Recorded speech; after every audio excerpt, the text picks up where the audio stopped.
ಚಲಿಸುತ್ತಿದ್ದ ಕಾರಿನಲ್ಲಿ ಬೆಂಕಿ ಕಾಣಿಸಿಕೊಂಡು ಕಾರು ಸಂಪೂರ್ಣ ಸುಟ್ಟು ಭಸ್ಮವಾದ ಘಟನೆ ಹಳೆಯಂಗಡಿಯ ರಾಷ್ಟ್ರೀಯ ಹೆದ್ದಾರಿ ಕೊಲ್ನಾಡು ಸಮೀಪ ನಡೆದಿದೆ.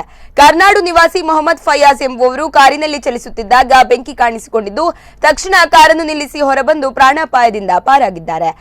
ನೋಡುತ್ತಿದ್ದಂತೆ ಕಾರು ಸಂಪೂರ್ಣವಾಗಿ ಹೊತ್ತಿ ಉರಿದಿದ್ದು ಘಟನೆಯಿಂದ ಕೆಲ ಹೊತ್ತು ರಾಷ್ಟ್ರೀಯ ಹೆದ್ದಾರಿಯಲ್ಲಿ ಸಂಚಾರ ಅಸ್ತವ್ಯಸ್ತಗೊಂಡಿದೆ.